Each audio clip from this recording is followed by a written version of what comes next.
If you've ever raised a teenager or been one, you may have noticed that those years can be pretty bumpy no matter what kind of home you come from. That was the case with me. It's also the case with my guest today, but thankfully, how you begin doesn't always determine how you end. Barry Hill joins me today to tell his story. Barry, thanks for joining us. Thanks for having me. That's a good saying, isn't it? Where you begin isn't necessarily how you end. For sure, yeah, thankfully. You actually did begin in a great home like I did. You started making different choices though. What changed? How did you end up starting that journey?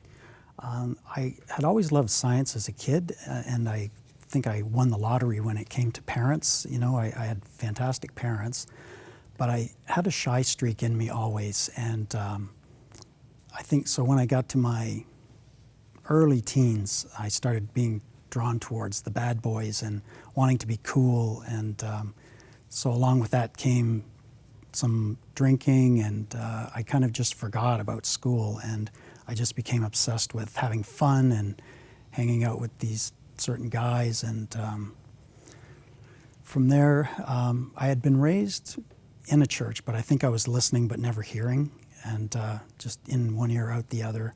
So I was just really drawn to this sort of beer commercial lifestyle I thought I was going to have, but it wasn't really working out that way. And you know, friends are so huge, I think, when you're a teenager. Sometimes they are like your family, or even they become more important than your family. You knew your friends weren't exactly leading you in the good direction, but it's hard to give them up, isn't it? It's hard to say like, oh, I'm just not going to hang out with them anymore. Right, because all you can see is how much fun you want to have. And tied in with that for me was cars as well. Like I always had been building model cars, and my dad was a mechanic. So, you know, up to that point, I guess cars were my obsession, but it started switching over to the party life. And then when I hit 16, they combined. And I can't even remember driving so many times. Drunk driving was one of my bad habits. And in fact, I crashed my dad's Mustang when I was 16 in that situation. Wow. And, yeah. Would you say at this point that the drinking and the drugs, was that an addiction? Or was it more the lifestyle that was an addiction?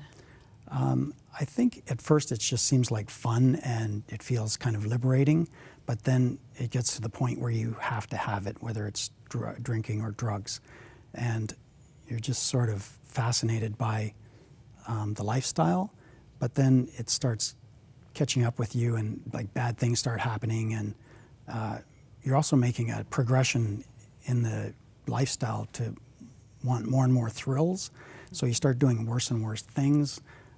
In one case, like friends started doing IV drugs, and we'd be sitting in a big room, and they'd be passing around a needle, you know. So here I was risking my own life and not even really realizing or caring, you know, because you don't want to be the only one to say, "Oh, I'm not going to do it." It really can be a progression if you don't do something to get out of it. So there's some robberies, drag racing, driving drunk, all of that.